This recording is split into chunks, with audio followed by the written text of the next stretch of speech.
Alléluia. Jésus est merveilleux. Et je bénis le Seigneur. On va prendre ensemble la Bible à Romains chapitre 4. Je bénis le Seigneur pour ce texte-là.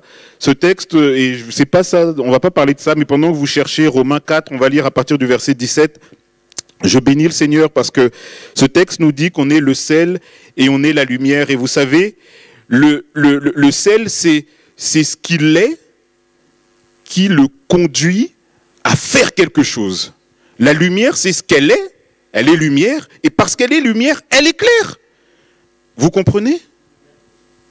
La lumière n'est pas une table. Si? Non? La lumière n'est pas une table. La lumière ne sert pas à ce qu'on dépose des choses sur elle. La lumière, elle est lumière. Et ce qu'elle est, fait ce qu'elle fait. Elle éclaire. Le sel, il est sel. Et le sel, on n'écrit pas avec le sel. Le sel conserve, le sel donne de la saveur. Ce qu'il est conduit à faire quelque chose. Dans l'église, vous savez, parfois on ne fait rien parce qu'on n'est rien. Ou alors on ne réalise pas ce que l'on est. Amen. On ne réalise pas ce que l'on est. On est chrétien. Et parce que l'on est chrétien, il doit quelque chose qui doit se dégager, quelque chose doit se produire, il doit y avoir des conséquences de ça. Jésus ne vous a pas sauvé pour que le dimanche matin vous veniez vous asseoir sur une chaise. Pas du tout. C'est pas du tout pour ça. C'est pas du tout pour ça. Si vous pensez que Jésus vous a sauvé pour que vous veniez vous asseoir sur une chaise, emmagasiner des prédications, emmagasiner des chants, entendre des annonces, participer, c'est pas pour ça du tout. Ce que vous êtes doit vous conduire à faire quelque chose. Nous sommes le sel. Nous sommes la lumière. Et parce qu'on est sel, parce qu'on est lumière, alors on fait quelque chose. Alléluia. Il faut vraiment qu'on réalise qui on est en Jésus. Qui on est, que Dieu te bénisse, Étienne. Amen. Romains chapitre 4, verset 17 nous dit, on parle d'Abraham, il est notre Père devant celui auquel il a cru. Dieu qui donne la vie aux morts et qui appelle les choses qui ne sont point comme si elles étaient. Espérant contre toute espérance, il crut, en sorte qu'il devint père d'un grand nombre de nations, selon ce qui lui avait été dit, telle sera ta postérité, et sans faiblir dans la foi, il ne considéra point que son corps était déjà usé, puisqu'il avait près de 100 ans, et que Sarah n'était plus en état d'avoir des enfants. Il ne douta point, par incrédulité, au sujet de la promesse de Dieu, mais il fut fortifié par la foi, donnant gloire à Dieu, et ayant la pleine conviction que ce qu'il promet, il peut aussi l'accomplir. Amen. Alléluia. Gloire à Dieu. Jeudi, on avait parlé déjà d'Abraham. C'était l'introduction à ce passage et je bénis le Seigneur pour ceux qui sont venus jeudi. Et jeudi, on disait que Abraham avait cru en Dieu et il avait cru parce que Dieu lui avait fait un serment. Et Dieu avait fait ce serment en y mettant son propre nom. Dieu avait fait un serment à Abraham, Dieu avait juré, avait donné une assurance officielle qu'il allait accomplir sa promesse. Et Dieu avait donné son nom dans ce serment. Dieu s'était engagé. Et là, j'aimerais aller un peu plus loin avec vous aujourd'hui. Vous savez, Abraham, il n'est pas connu pour être un grand chef militaire. Il n'a pas été un très grand roi, Abraham. Quand on parcourt la vie d'Abraham, on ne voit pas de miracle qu'Abraham a accompli. Il n'y a pas de miracle qu'Abraham a accompli. Non, on le voit juste à un moment, peut-être prendre la tête d'une troupe et aller délivrer des gens qui sont pris par le roi de Sodome. Mais sinon, Abraham n'a pas fait beaucoup de choses dans sa vie. Et pourtant, il est présenté aux hommes comme un exemple, un modèle au niveau de la foi. Au niveau de la foi. Il a eu une foi qui est aujourd'hui présentée comme un exemple. On dit Abraham, c'est le père de la foi. Et même ce passage le dit. Il est notre père. Abraham a cru. Il a cru et la Bible nous dit qu'il a cru certaines choses de Dieu. Il a su certaines choses de Dieu. Il a compris dans sa foi des choses particulières de Dieu. Et bien sûr, ce passage nous parle du salut. Ce passage parle du salut. Il parle du salut par la grâce. Mais j'aimerais pas parler du salut par la grâce aujourd'hui. J'aimerais vous parler et prendre ce passage sous un autre angle. Abraham, il a cru quoi? Il a cru qu'un homme qui était fatigué et une femme qui était stérile pouvaient avoir un enfant. La foi d'Abraham, c'est la foi qui dit « je peux porter du fruit ». Je peux porter du fruit. Chaque chrétien comme on peut porter du fruit. Et on est appelé à porter du fruit. Vous êtes, vous tous qui êtes là, appelés à porter du fruit. Vous n'êtes pas condamnés à une vie chrétienne de chauffeur de chaise. Pas du tout. Pas du tout. Pas du tout. Il y a un chauffage déjà dans la pièce, je crois. C'est ça? C'est monsieur Demerlet qui l'a installé. C'est ça? Non, c'est pas vous? Un peu. Il y a un chauffage dans la pièce. Donc il y a déjà quelqu'un qui fait son travail, c'est le chauffage. Vous, vous n'êtes pas des chauffeurs de chaise. Vous, vous êtes appelés à porter du fruit. Non, vous ne voulez pas porter du fruit. Vous voulez une vie chrétienne stérile. On veut une vie chrétienne où rien se produit. On veut une vie chrétienne monotone, morose, où on vient et c'est vraiment fatigant de venir à l'église. On vient à l'église comme ça, vous savez, oh non! Et on est là et on est assis.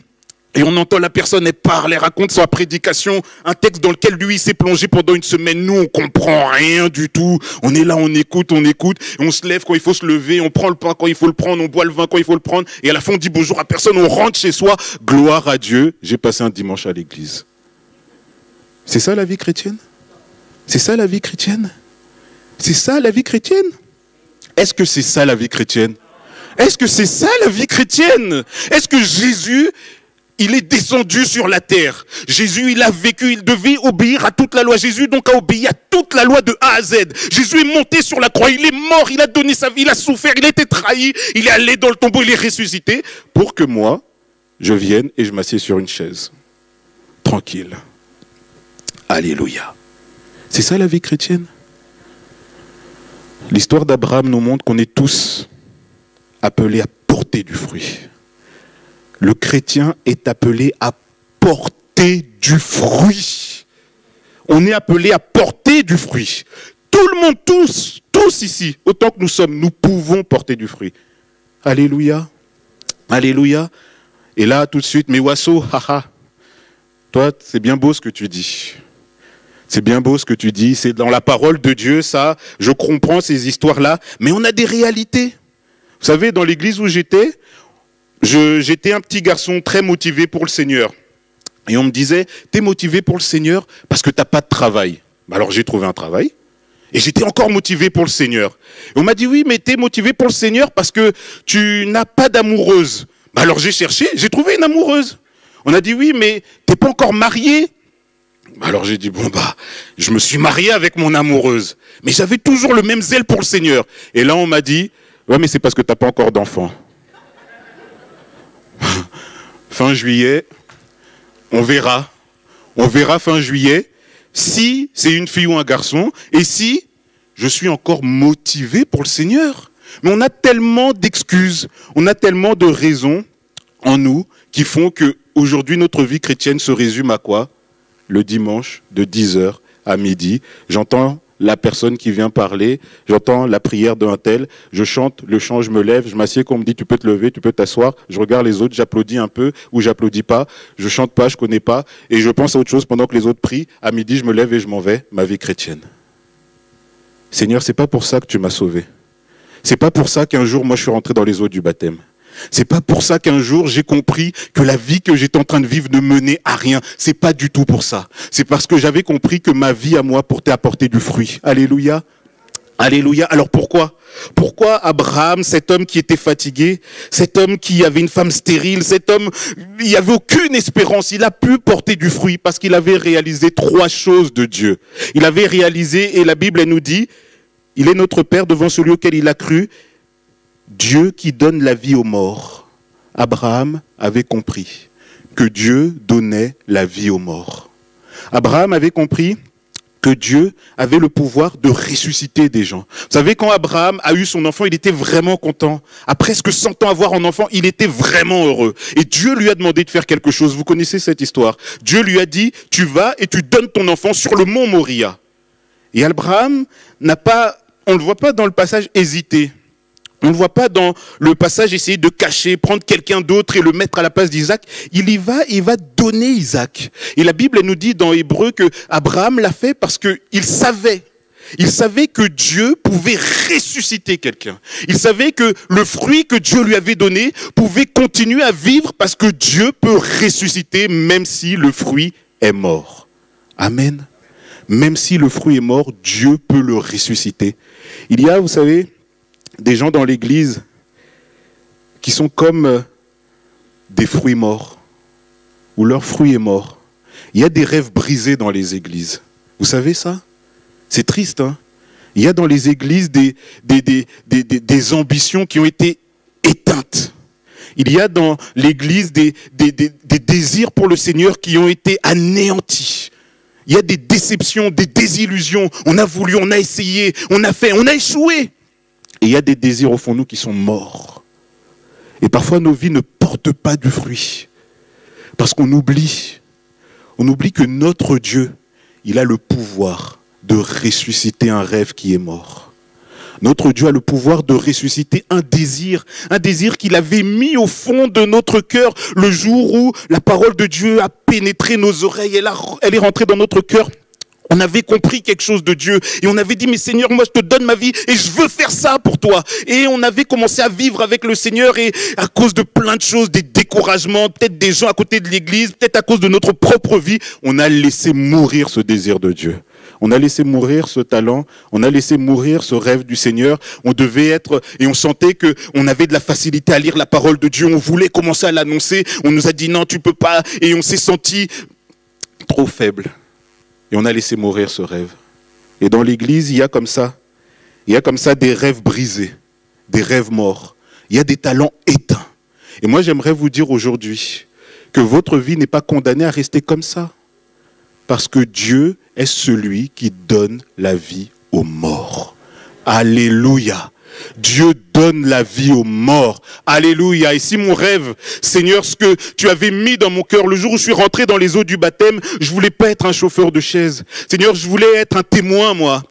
Je voulais témoigner, je voulais parler, je voulais que mes amis au lycée, mes collègues de travail se convertissent. Je voulais être beaucoup plus courageux, plus audacieux. Mais Seigneur, où est partie cette chose? Dieu peut le ressusciter. Dieu peut le ressusciter. Et bien souvent, nos vies ne produisent plus rien parce qu'on oublie ça. On oublie que notre Dieu est un Dieu de la seconde chance. Amen. Amen. Amen. Alléluia. Heureusement qu'il y a des secondes chances. Sinon, je ne serais pas devant vous. Heureusement qu'il y a des secondes chances. Parce qu'en 97, à la mort d'un ami à moi, je reçois l'appel du Seigneur. En 99, Dieu le confirme. Et en l'an 2000, j'abandonne le Seigneur. C'est ça ma vie. Heureusement que Dieu est le Dieu qui ressuscite les morts. Heureusement que Dieu est le Dieu qui te donne une seconde chance. Ce qui était mort, c'est ce qui a vécu un moment, ce qui a fonctionné, ce qui a marché. Et un moment, il y avait la vie, un moment, il y avait la possibilité, il y avait l'envie, mais c'est mort. Dieu peut le ressusciter. Dieu peut le ressusciter. Dieu peut le ressusciter. Alléluia. Alléluia. Alors aujourd'hui, vous savez, la Bible, elle nous dit, et ça j'aimerais vraiment le laisser sur votre cœur, il ne brisera point le roseau cassé, il n'éteindra point le lumignon qui fume, jusqu'à ce qu'il ait fait triompher la justice. Dieu ne veut pas vous anéantir. Votre vie n'est pas amenée à rester misérable. Même si vous aviez essayé autrefois et que vous avez échoué depuis des années, vous gardez cette frustration, cette déception en vous. Dieu peut ressusciter le rêve qu'il avait mis en vous. Ce désir de faire sa volonté, de marcher dans ses voies. Dieu peut le réveiller. Alléluia. Votre place ici, sur ces chaises-là, elle n'est pas due à une résurrection? Votre place sur ces chaises, elle n'est pas due à une résurrection? Il n'a pas fallu que Jésus ressuscite d'entre les morts pour qu'aujourd'hui on soit dans la présence de Dieu. Notre place ici, elle est due à une résurrection. Ne niez pas à Dieu ce pouvoir qu'il a. C'est le Dieu de la vie. Alléluia. La vie, elle déborde en lui. La vie, elle est pleine en lui. Et Dieu aujourd'hui veut relever quelqu'un peut-être qui a abandonné, quelqu'un qui a déposé les armes. Et je crois que c'est de la pensée, quelqu'un a dit oui, ne t'arrête pas. La Bible dit, celui qui s'arrête, il est frère de celui qui détruit. Celui qui s'arrête est frère de celui qui détruit. Aujourd'hui, si tu as abandonné, si tu as déposé les armes, si les gens t'ont tellement découragé ou tu as eu tellement peur du sacrifice de l'engagement que tu as dit mais je ne peux pas et tu as déposé les armes, Dieu aujourd'hui te relève. Alléluia. Dieu te relève et Dieu te donne la capacité de poursuivre son chemin. Rappelle-toi un peu ce que Dieu avait mis dans ton cœur. On avait tous quelque chose dans notre cœur. On ne sait pas, nous, enfin je ne sais pas pour vous, mais moi je ne me suis pas converti parce que ma mère m'a dit c'était bien. Je me suis converti parce qu'il y avait une conviction qui était personnelle. Il y avait quelque chose que je voulais faire pour le Seigneur. Rappelez-vous, quand vous étiez jeune, quand vous étiez tout feu, tout flamme, quand vous veniez de vous faire baptiser, quand vous veniez de recevoir le baptême du Saint-Esprit, qu'est-ce qu'il y avait dans votre cœur? Qu'est-ce qu'il y avait dans votre cœur? Quel désir il y avait? Pourquoi nos cultes sont si morts? Seigneur, viens réveiller quelque chose. Est-ce qu'il n'y a pas quelque chose qui doit être ressuscité? Il n'y a pas une joie qui doit être ressuscitée? Qui a été anéantie peut-être par des querelles, par des choses compliquées qui sont passées dans l'église? Seigneur, tu ne dois pas ressusciter quelque chose. Et j'aime beaucoup la réunion des aînés. Vous savez pourquoi? Parce que j'ai tout l'historique de l'église. Et on me dit dans la réunion des aînés qu'autrefois cette église était une église qui allait de l'avant. On me dit dans la réunion des aînés que cette église était une église qui investissait la place Wilson.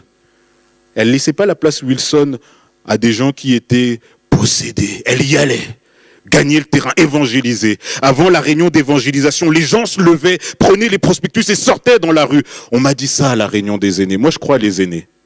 Je vous crois les aînés. Est-ce que Dieu ne doit pas ressusciter quelque chose? Est-ce que Dieu ne doit pas ressusciter quelque chose là? Est-ce que Dieu ne doit pas ressusciter quelque chose? Et on m'a dit dans la réunion des aînés que cette église était une église accueillante. Une église où quand on arrivait, on sentait l'amour sur les visages. On sentait vraiment l'accueil. On se sentait bien. Est-ce qu'on ne doit pas ressusciter quelque chose? Ma mère, elle est venue dans cette église, vous savez. J'ai fait exprès de ne pas la présenter quand elle est venue. Elle était assise là. Elle a passé un quart d'heure, 20 minutes, là, et des gens passaient, me disaient bonjour. Ma mère était assise, personne ne la saluait. Et après, bon, gêné pour ma mère, qui est quand même une femme un peu âgée, j'ai dit, il y a ma mère. Et j'ai entendu quelqu'un qui m'a dit, ah mais puisque c'est la mère de Wasso, on va lui dire bonjour. Non, j'ai trouvé ça distingué, vous savez.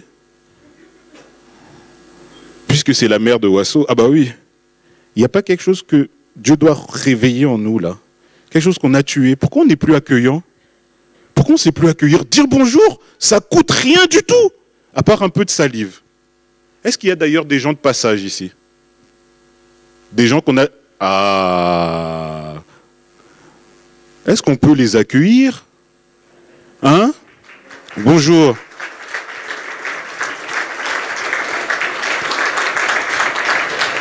C'est bon, il y a une prédication quand même à faire. Comment vous vous appelez? Nicole. De Saint-Fond, d'accord, oui. Vous tous? D'Alsace. Mot? D'accord, j'entends rien. Et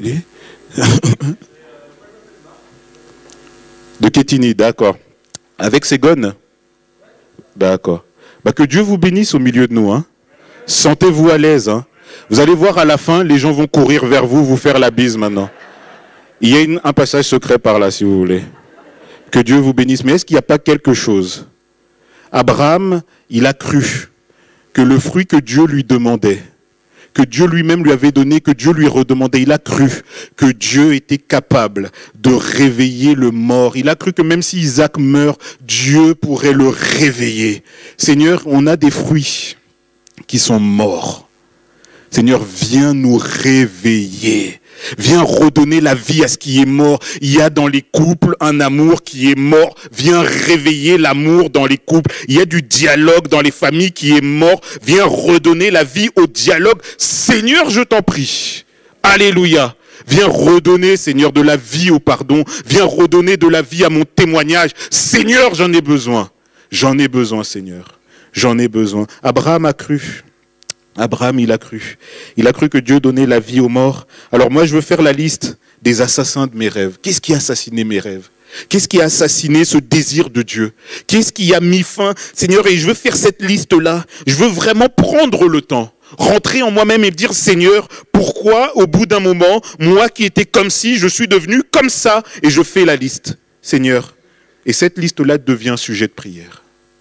Cette liste devient sujet de prière. C'est le découragement. Seigneur, alors donne-moi de la force. Qu'est-ce qui a mis? Seigneur, c'est la peur de l'engagement. Donne-moi de l'assurance alors. C'est quoi, Seigneur? C'est les déceptions et les échecs. Mais alors montre-moi que la victoire, elle appartient à l'Éternel. Alléluia. Et je fais cette liste et ça devient sujet de prière. Et je crois, Seigneur, tu donnes la vie aux morts. Dieu ressuscite les morts. Gloire à Dieu. Abraham a cru aussi autre chose. Abraham, il a cru que Dieu appelait les choses qui n'étaient pas comme si elles étaient. Vous savez, Sarah, c'est pas qu'à un moment, elle a pu avoir des enfants. Elle n'a jamais pu avoir d'enfants.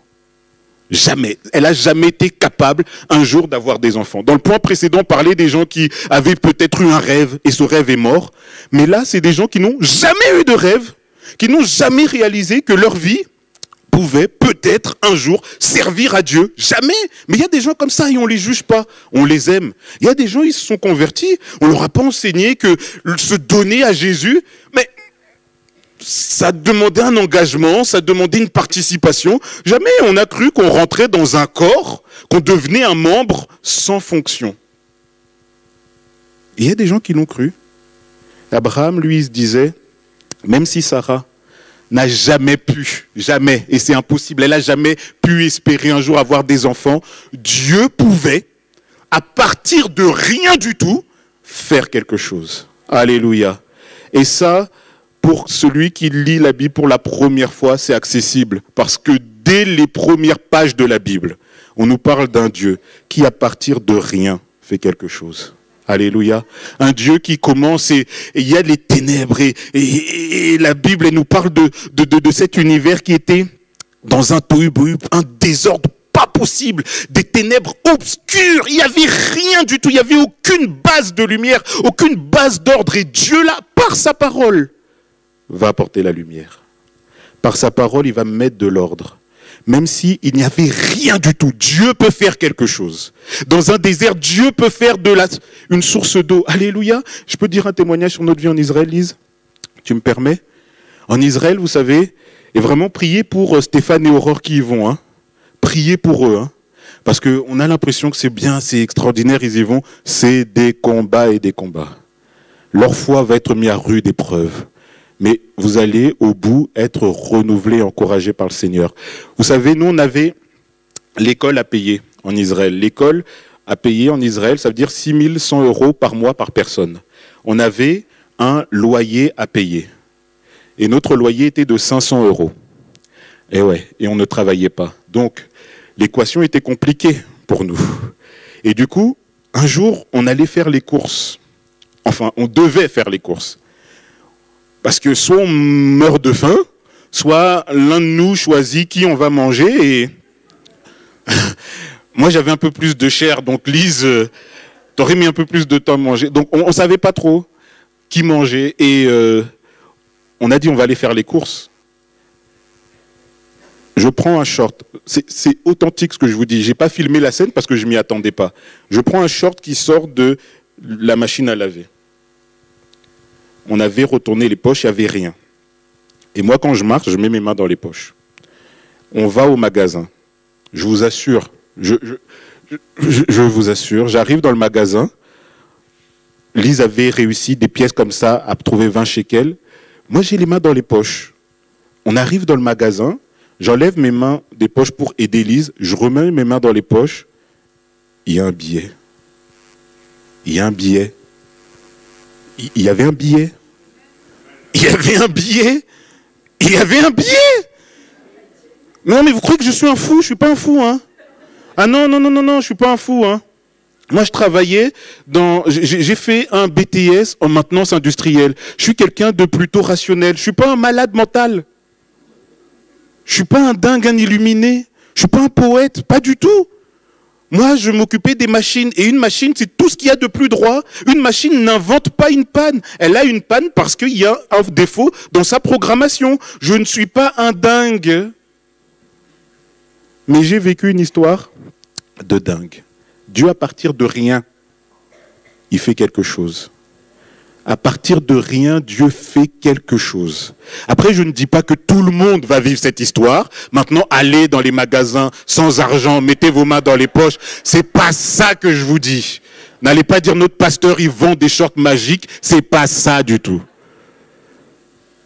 Mais je vous prêcherai toujours un Dieu qui peut appeler à l'existence des choses qui n'existent pas. Dieu n'a pas besoin qu'il y ait la racine ou la base de quelque chose. À partir de rien, Dieu crée. Peut-être que notre vie, elle est comme ce monde. À l'origine, il y a peut-être trop de ténèbres. Il y a peut-être trop de désordre. Il y a peut-être beaucoup trop de nœuds, d'amalgames, de choses compliquées qui font qu'on n'arrive pas à voir ce que Dieu peut faire. Alors il faut peut-être que Dieu amène la lumière dans ton cœur, de l'ordre dans ta vie. Il faut peut-être que Dieu sépare les ténèbres de la lumière dans ta vie. Et tu verras que toi qui n'avais peut-être jamais imaginé faire quelque chose pour le Seigneur, toi qui n'avais jamais ressenti le désir ou la capacité de réaliser des choses pour le Seigneur, tout d'un coup réussir à le faire, avoir la motivation, parce que notre Dieu suscite en nous le vouloir et le faire. Même si on n'a pas le vouloir vient de Dieu. C'est lui. Vous croyez que vraiment beaucoup de gens veulent devenir pasteurs? Des pasteurs escrocs, oui. Ça, beaucoup de gens veulent. Mais là, le jour où j'ai vu une fiche de paye de pasteur, rassurez-vous que je voulais retourner à mon travail. Je voulais retourner à mon travail. Non, mais c'est vrai. Je voulais retourner à mon travail. Mais Dieu, vous savez, est un Dieu qui est capable de faire des choses extraordinaires. Vous avez peut-être jamais pensé, imaginé faire des choses. Vous avez jamais peut-être voulu, désiré, vous aviez prévu votre vie chrétienne à plat comme ça, et une vie monotone, une vie tracée. Vous allez rencontrer le Seigneur, vous allez vous faire baptiser. Bon, on verra pour le parler en langue, mais vous allez dans l'église, venir à la réunion de jeunesse pour trouver une femme, pour trouver un mari. Et ensuite, une fois que vous serez marié, vous aurez des enfants, vous serez installé, vous payerez votre dîme, et point barre. Dieu peut susciter en vous le vouloir et le faire. À partir de rien, Dieu peut créer quelque chose. Alors que dans notre vie peut-être de ténèbres, notre vie de désordre, la parole de Dieu puisse retentir. Alléluia. Tu as besoin, mon frère, ma sœur, de plus lire la parole de Dieu. Tu as besoin de laisser vraiment la parole de Dieu vienne faire du nettoyage en toi, séparer des choses. C'est à cause de ça qu'on ne voit pas toute la beauté de la création. Vous imaginez? Si les ténèbres étaient restées, si le désordre était resté, on n'aurait pas vu tout ce qui était beau. Et notre frère Eric tout à l'heure nous disait, le printemps c'est les oiseaux. Et quand on essaie de s'arrêter et on regarde, et moi je viens de la région parisienne, et quand je vois un cadre vert comme ici, j'aime beaucoup. J'étais habitué au bâtiment, j'étais habitué au bitume, et là je vois du vert. Mais c'est magnifique. Heureusement que la parole de Dieu est arrivée dans ce monde de ténèbres. Heureusement que Dieu est venu mettre de l'ordre. Heureusement que Dieu a dit que la lumière soit. Heureusement que Dieu a fait pousser les arbres. Heureusement que la parole de Dieu viendra dans ton cœur, mon frère et ma sœur. Laisse la parole de Dieu venir. Laisse la parole de Dieu créer des choses en toi. Laisse la parole de Dieu innover des choses que tu n'avais jamais imaginées. Laisse la parole de Dieu le faire. Pas mon propre désir, pas ton désir, mais laisse la parole de Dieu le faire. Laisse la parole de Dieu le faire. Et Abraham a cru. Il a cru que Dieu pouvait appeler à l'existence des choses qui n'existent pas. Il a cru ça. Alors moi, j'aimerais que Dieu puisse nous révéler peut-être des talents que tu ne soupçonnes pas, tu vois. Tu penses pas porter du fruit, mais tu pourras en porter parce que Dieu va réussir. Il va réussir à faire déborder l'eau qu'il a mis en toi. Alléluia. Que Dieu soit béni. Abraham a cru que Dieu pouvait donner la vie aux morts. Abraham a cru que Dieu pouvait amener à l'existence des choses qui n'existent pas. Et Abraham a cru aussi une dernière chose, que Dieu pouvait utiliser des gens incapables. Dieu utilise des gens incapables. On nous dit dans ce passage qu'il n'a pas regardé à ce que son corps était usé. Il n'a pas regardé à son âge. Vous savez, la différence, et là vraiment, j'aime beaucoup les personnes âgées. il faut que vous compreniez. Ce n'est pas une attaque contre vous. Il faut que vous compreniez par rapport à ce que je veux dire. Hein. Je préfère prévenir déjà pour pas qu'il y ait d'amalgame. La différence qu'il y a, et dans ce passage-là, entre un mort et une personne qui est âgée, c'est quoi? La différence, c'est que le mort, il ne peut plus rien faire. Mais la personne âgée, elle est encore vivante. Et qu'est-ce qui fait que la personne âgée ne fait rien? C'est parce que l'extérieur lui fait comprendre qu'elle est inutile. C'est pas comme le mort. Le mort, il est vraiment mort, lui. Il est dans le cercueil. Mais la personne âgée, on lui fait comprendre qu'elle est plus utile. On la vire. Ah non, tu peux plus rien faire. Et on la considère, alors qu'elle est encore vivante, comme un mort.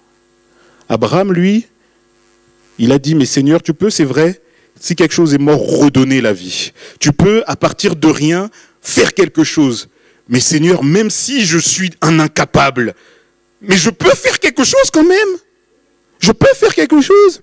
Je ne vais pas écouter les paroles influentes. Tu vois, vous voyez des gens toujours bien attentionnés qui vous disent « Vous êtes trop âgé pour le faire. Vous êtes trop jeune. Tu n'es pas assez mature. Tu es trop comme ceci, mais tu es trop impulsif. Toi, tu es trop maladroit. Tu es trop ceci. » Je refuse ces paroles. Au nom de Jésus, je les refuse pour ma vie. Je ne veux pas, Seigneur, qu'on m'enferme dans une boîte. Je ne veux pas qu'on me mette dans une catégorie. Non mais lui, il est trop impulsif, lui, de toute façon. Ah non mais lui, vous savez, il est trop impatient. Et du coup, on reste bloqué dans cette catégorie-là. Ah oui, moi je suis l'impatient, moi. Ah non, moi je peux pas faire, moi je suis impatient. Ah non, moi je suis trop impulsif. Non, je fais rien. Ah non, moi je fais plus rien dans l'église. Ah non, je vais pas aller évangéliser parce que je suis trop impulsif et on commence à s'inventer des scénarios. S'il y a quelqu'un qui arrive dans la rue et qui me parle et que je comprends pas, moi je vais l'attaquer. Mais qui t'a dit ça? T'es un voyant? T'es pas un voyant. Mais tu t'es enfermé dans la case trop impulsif. Abraham a refusé. Il a refusé qu'on le considère juste comme une personne trop âgée pour avoir un enfant. Il fallait du courage, hein. Il a refusé. Il a refusé qu'on lui dise « Tu as 100 ans, ton corps est usé, tu es un incapable, Abraham. » Il a refusé. Parce que Dieu est capable d'utiliser des gens incapables. Alléluia. Alléluia. Alléluia. Vous m'avez déjà entendu parler anglais? Ah ben non. Heureusement que vous m'avez jamais entendu parler anglais. Je n'ai aucun talent dans les langues. Aucun talent dans les langues. On est parti en Israël. Et en Israël, vous savez, on est parti parce que là-bas, le point fort de l'école, bien sûr, et ce que beaucoup d'autres écoles n'ont pas, c'est qu'on apprend la langue originelle de la Bible. Et moi, vraiment, ça, il me le fallait. Mais j'ai pas de talent dans les langues. Zéro talent. Et du coup, en allant là-bas, je pensais pas faire long feu dans les cours d'hébreu. Et quand on est arrivé, la première fois, on a vu donc le prof d'hébreu arriver, commencer à parler en hébreu. Oula. Après, moi, j'ai levé la main. Monsieur, est-ce que si vous écrivez, ça va peut-être être plus simple? Et il a commencé à écrire en hébreu. C'est encore plus compliqué. Et là, je me disais, oulala, mais comment on va s'en sortir? Ve'ayom ani medaber ivrit. Boker tov, manishma. Beseder gamour. Aujourd'hui, je parle hébreu. Je parle hébreu. Ah, vous saviez pas que c'était de l'hébreu? Ah, vous parlez pas hébreu, vous? Ah, je vais vous apprendre une chanson en hébreu à la fin. Et aujourd'hui, on parle. Dieu a utilisé des gens incapables. Incapables.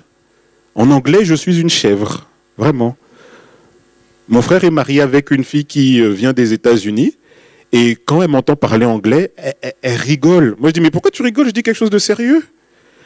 Et pour lui dire, je suis fatigué, je dis, Annie Tired. I am tired, c'est ça?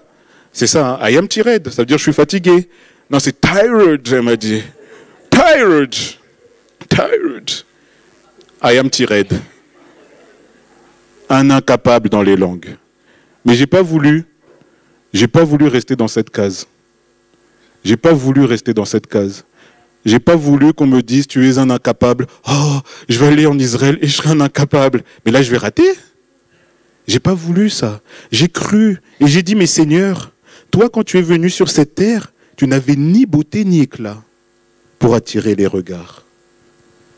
Tu étais comme ça, Seigneur. Les gens ne venaient pas à toi parce que tu avais quelque chose de magnifique, quelque chose de beau. C'est le Saint-Esprit qui était en toi, Seigneur, qui a fait que tu as fait cette œuvre si merveilleuse et si miraculeuse. Seigneur, alors cet esprit-là qui est en toi, mais tu me l'as donné, Seigneur. Alléluia. Et ce que disait Étienne tout à l'heure, c'est ce qu'on est. C'est ce qu'on est. Le Saint-Esprit, nous sommes enfants de Dieu. Seigneur, je suis ton enfant, mais alors je vais réussir. Je refuse cette catégorie dans laquelle on veut me mettre. Tu es trop jeune pour évangéliser. Vous avez entendu ce qui s'est passé au DNJ, 4 jeunes visités par le Saint-Esprit, parler en langue. Et encore vous avez le témoignage, mais nous on a assisté de nos yeux, on a vu les jeunes tomber par terre. Et c'est pas nous qui les avons poussés. Comme les pasteurs congolais, quand ils essaient de prier pour quelqu'un, ils poussent comme ça. Non, c'est pas comme ça que ça s'est fait. C'est pas comme ça que ça s'est fait. C'est le Saint-Esprit lui-même qui a littéralement projeté des enfants, des jeunes à terre, qui les a libérés. Une jeune m'a dit, mais j'ai vu comme une boule qui était arrachée de mon cœur. Mais c'était extraordinaire. On entendait des jeunes qui criaient, qui pleuraient, qui se mettaient à genoux, d'autres commençaient à parler en langue. Ça, c'est Dieu. On aurait pu dire, mais c'est quoi ce rassemblement de jeunes? En plus, il y en avait, ils avaient des casquettes à l'envers, d'autres, ils avaient des pantalons comme ça. On dirait, mais c'est quoi ce rassemblement-là? Dieu les a visités.